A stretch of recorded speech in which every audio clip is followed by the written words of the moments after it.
I'm Susan Bowerman, registered dietitian, and today I'm going to show you how to make a frozen treat using Formula 1. I'm going to combine my Formula 1 with some milk and yogurt and fruit and turn it into a tasty, high-protein treat. Let me show you how. I'm going to start like I always do with some milk or some soy milk, but this time I'm only going to use about half as much. So I'm going to put in about a half a cup, about 120 milliliters of milk. And then the other thing that I'm going to add to my pop, instead of using all milk, I'm going to use some non-fat Greek-style yogurt. I'm using vanilla flavor. I'm using here, this is an individual size carton. This is about 120 milliliters of yogurt.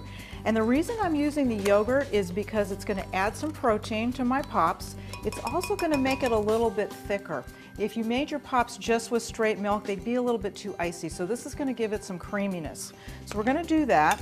Then I'm going to add 2 scoops of Formula 1. I'm using Herbalife Formula 1 berry flavor. You can use any flavor you want, but since I'm adding berries, I thought it'd be a good mix. And then the last thing I'm going to add is just about a half a cup of frozen mixed berries. Now I'm going to blend it up.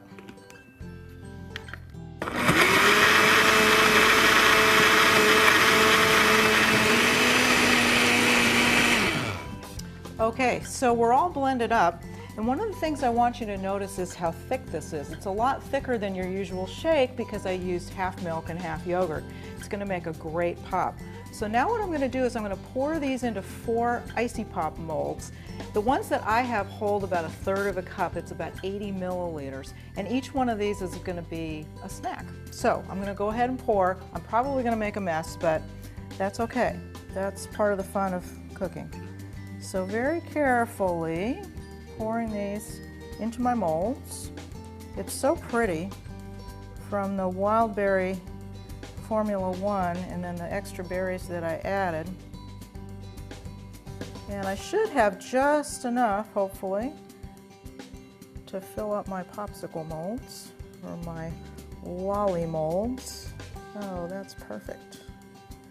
Okay, that's great.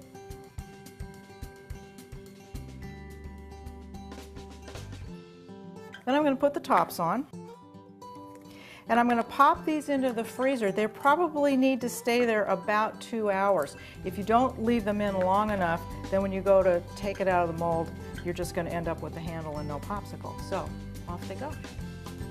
Well, here they are. They've been in the freezer for about 2 hours, and let's see how they turned out. Look at that.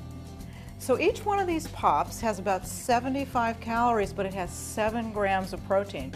So it's not easy to get a tasty treat that's going to give you that much protein for so few calories. So you might want to try making these at home. You can keep them in the freezer for probably a couple of days. Let's take a taste. It's delicious.